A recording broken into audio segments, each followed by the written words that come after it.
Halo, apa kabar? Waduh, senang sekali terus bisa mengupdate Anda yang saat ini tengah ada dalam perjalanan mudik, ya arus mudik mulai mulai terjadi ya karena banyak yang sudah mulai masuk kantor besok ya tanggal 6 Mei ini. Nah, kabarnya yang ini Bung Rocky, tetapi sudah kita sebenarnya nggak terlalu kaget bahwa kabar-kabar yang muncul bukan kabar yang baik gitu. Antara lain misalnya di Amerika sekarang sudah mulai menaikkan basis point suku bunganya, Fed ya, itu wah ini tertinggi Bung Rocky dalam 24 tahun terakhir nih, 0,50% atau 50 basis point, kemudian sebelumnya rata-rata kan 0,25 gitu ya Bung Rocky ya.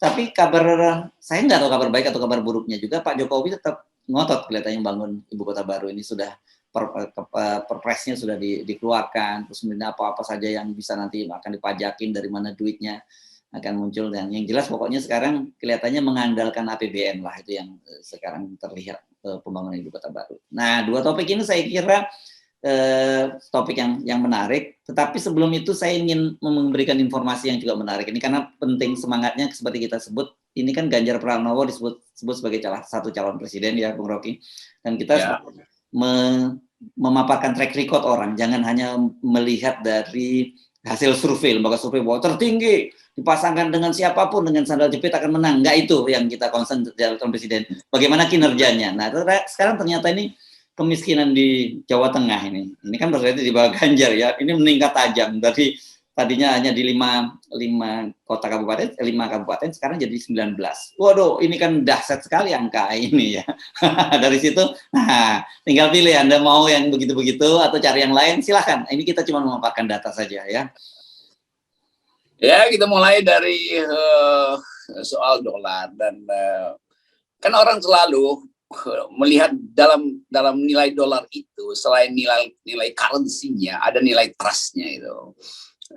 Bahkan dalam dolar itu ditulis in God we trust itu. Jadi sebetulnya dunia itu menganggap ekonomi itu tanpa dolar itu seperti nggak bisa kita bayangkan. Walaupun sebetulnya ini juga mitos, karena orang bisa pakai cara lain untuk mengaktifkan ekonomi. Tapi udah keburu dunia paham bahwa di mana ada aliran dolar, di situ ada aktivitas ekonomi. Nah sekarang Gubernur Bank Sentral Fed itu memanggil pulang dolar karena mesti mengatasi inflasi yang hampir 1 digit di berapa sekarang, ke 8,9% di Amerika. Jadi terpaksa dolar itu pulang kampung. Jadi pulangnya dolar itu artinya kegiatan ekonomi di tempat di mana dolar tadinya bermukim pasti jatuh tuh, atau harga currency lokal pasti naik terhadap dolar. Jadi itu sebetulnya hal yang Amerika tahu sekali itu cara mengkonsolidasi dolar, itu dipanggil pulang aja tuh.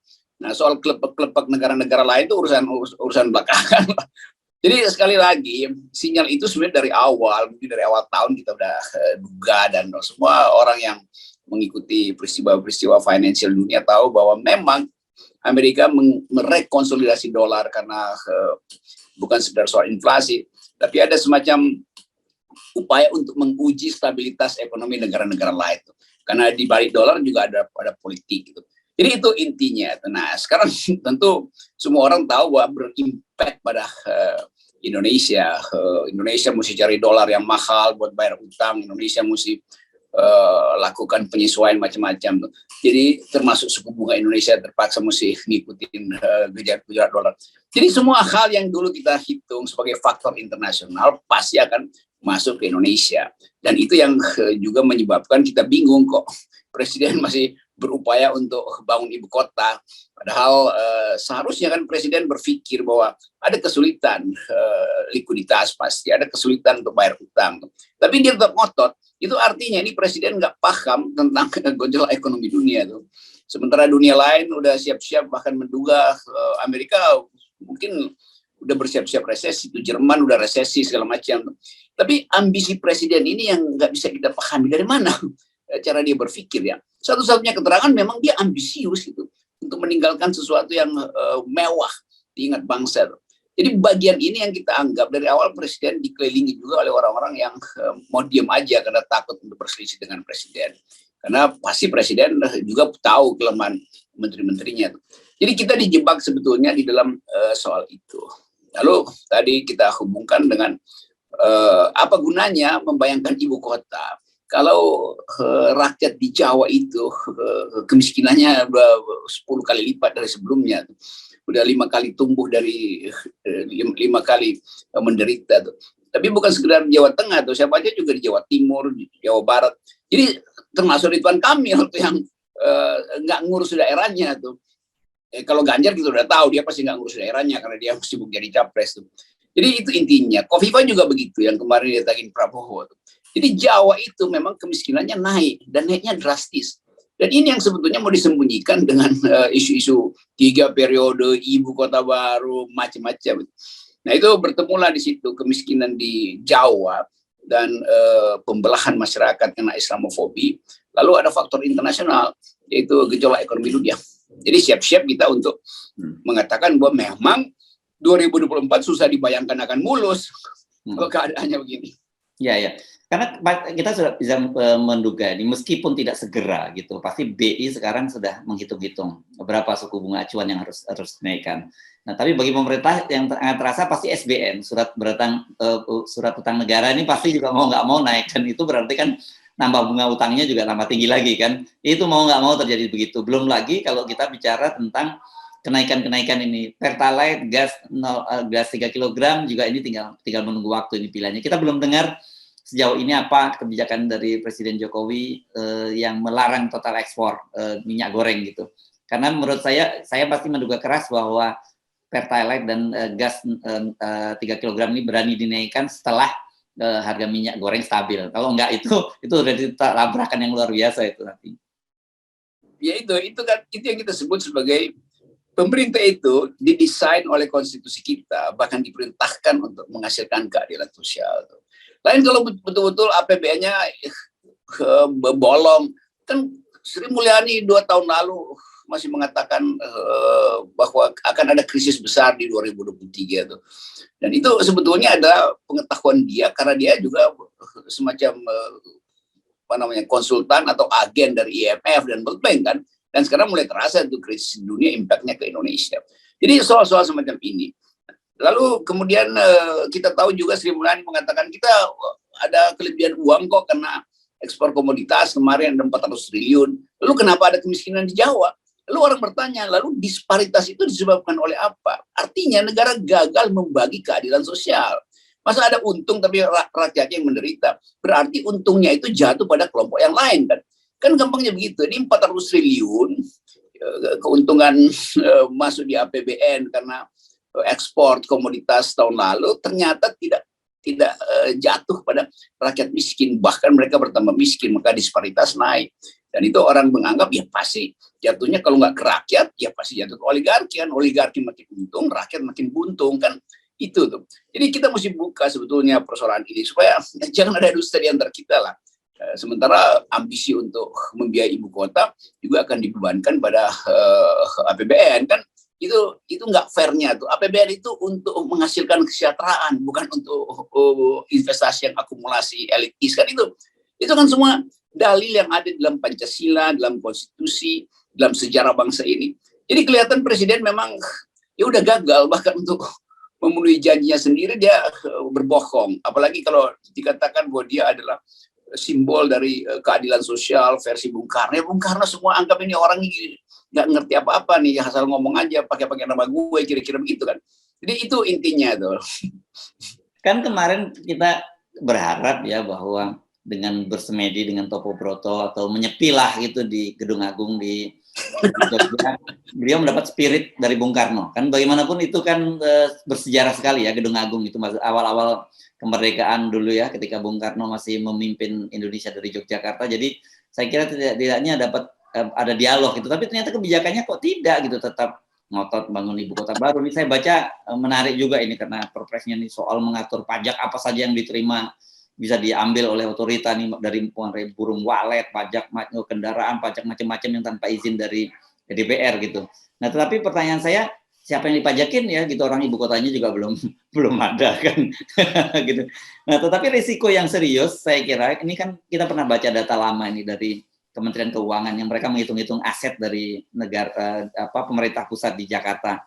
yang total katanya ada sekitar sampai 1.000 triliun gitu asetnya, yang idle ratusan triliun yang akan digunakan ini. Kan ini kita sudah bisa membayangkan gampang itu di Lego ini, aset-aset ini akan jatuh kepada para kelompok-kelompok konglomerasi yang sekarang duitnya sedang melimpah. Ya itu kita bayangin apa yang mau dijual tuh, Monas akan dipanjat buat ambil emas di atas Monas buat dijual, kira-kira begitu kan. Nah, itu aset pemerintah pusat tuh. Lalu Istana Negara mau diubah jadi panggung dangdut apa? Ini hal-hal yang kita bayangkan ini kok norak amat itu ya. Kan itu artinya dia mau bangun baru sambil menjual yang lama tuh kan.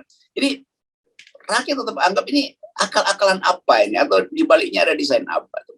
Ini sebetulnya yang kita selalu ucapkan, kalau Bung Karno dia punya kapasitas bahkan untuk membangunkan nasionalisme itu, walaupun akhirnya inflasi jadi 600%, tapi orang anggap bahwa ya memang Bung Karno mengambil risiko itu karena dia berupaya untuk menyatukan bangsa itu. Jadi karena itu kita sebut Bung Karno itu adalah perekat bangsa itu, nasionalisme, apa namanya, nation and character building ada pada Bung Karno, dan pembangunan ekonomi teknokratis ada pada Bung Hatta, itu pembagiannya.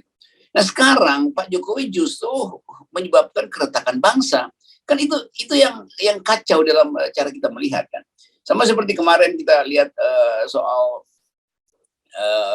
Lebaran kemarin, ada foto yang bagus sekali itu di Jatinegara, itu gereja itu dikelilingi oleh jemaat itu. Kan itu menunjukkan bahwa ya Kristen, gereja Kristen itu dikelilingi oleh umat Muslim, itu aman-aman aja, nggak ada Islamofobi. Jadi umat ingin menyatu, negara justru ingin membelah kan dengan isu Islamofobi segala macam. Jadi soal-soal beginian yang akan jadi beban ke depan.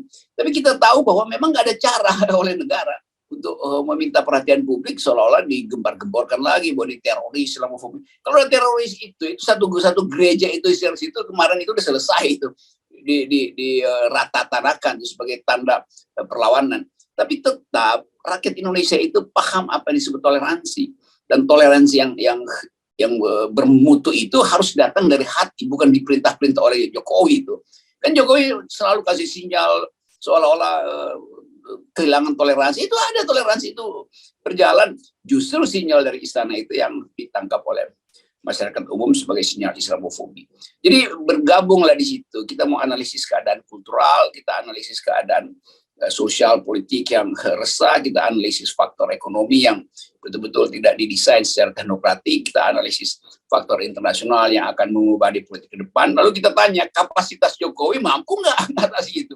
Ya pasti nggak mampu. Nah karena itu jalan pikiran dan logika endgame makin masuk akal, kan begitu. Ya. Ini kita terangkan pada kalangan akademis ya, bukan pada kalangan basar yang memang nggak nyampe. Tadi menarik apa yang Anda katakan itu. Apa ya? Bahasanya apa itu ya tadi? Apa yang dipersatukan oleh rakyat dipecah belah oleh pemerintah, atau apa yang dipecah belah oleh pemerintah disatukan oleh rakyat? Saya kira yang terakhir yang mungkin lebih positif ya ininya ya, konotasi. Ya, yang kemarin yang dibelah oleh pemerintah akhirnya disambung lagi oleh rakyat. Nah itu yang terlihat kemarin kan. Jadi fasilitas kebudayaan kita tetap kuat. Yang tidak kuat adalah rasa tahan kita terhadap kekuasaan hari itu. Kita menganggap udahlah, mending Pak Jokowi itu ya di Jogja aja, nggak usah balik ke Jakarta, supaya sempurna dia bertapa di situ tuh. Ini bertapanya sebentar, tiba-tiba keluarin lagi dengan ide, kalau begitu kita menjual ibu kota tuh. Ya Bung Karno bilang, gila, itu ibu kota gue yang bikin di situ, gue yang tentuin di situ. Bahkan Bung Karno dalam segala imajinasinya untuk pindah ibu kota, dia balik lagi pada sejarah, dan dia menganggap enggak, Jakarta aja ibu kota. Sekarang mau dijual Jokowi itu. Jadi habis dia nyari inspirasi dari Jogja, dia pikir Bung Karno ingin pindahin ibu kota, kan ngacoknya di situ tuh Pak Jokowi. Ya, oke, baik. Terima kasih Bung Rocky. Jadi Lebaran ini makin menarik, pasca Lebaran ini makin lebih menarik lagi gitu ya. Dan tetap kita selalu mengingatkan bahwa semuanya itu kita mulai dan kita akhiri dengan 0%. Dari 0%. Ini namanya ibu kota akal sehat, 0% threshold. Itu yang akan membuat demokrasi bagus. Yes. Oke, terima kasih. Mantap.